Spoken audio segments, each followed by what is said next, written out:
Hi classmates, hi guys, welcome back. Okay, so topic natin for today is diskarte o diploma.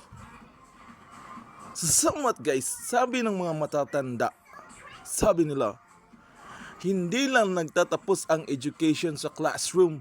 May tinatawag tayo na University of Experience, yung UE.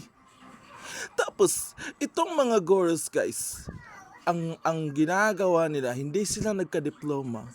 Pero may tinatawag sila na culture passed to pass through generations to generations, filtered knowledge and practice empiricist knowledge. At itong mga gurus na to guys, is makikita lamang sila sa may tagayan, sa inuman, or somewhat in a tribo, mga parang ganun guys. So, they are usually using these tactics what we call diskarte.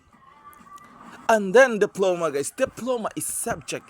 Subject yan sa curriculum na kung saan pumasok ka ng elementary, high school at college at saka tinatawag na K-12, yeah, doctorate, somewhat ganun.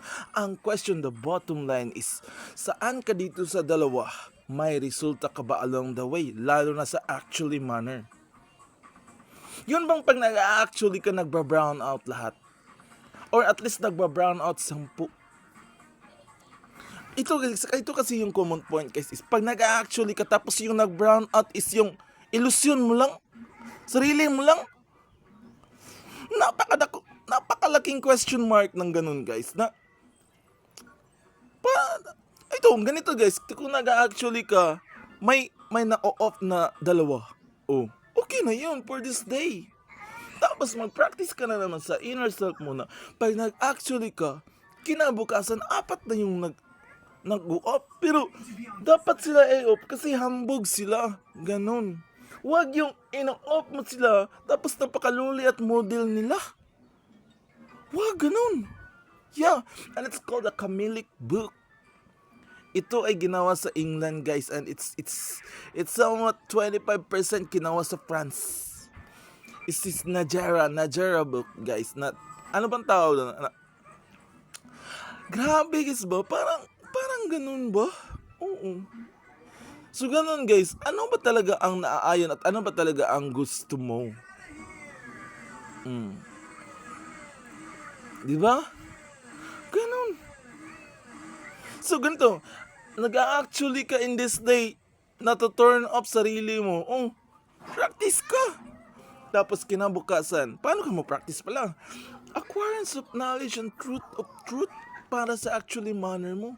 Yung pagtatrabaho sa inner self mo. Ganun. Sa halimbawa, nag-actually ka kasi hambog yung dalawa tapos na turn off mo. At you have the chance to give them thanks. Yeah. Kasi nag-actually ka, hindi ka nagyayabang dyan, mag-providement ka.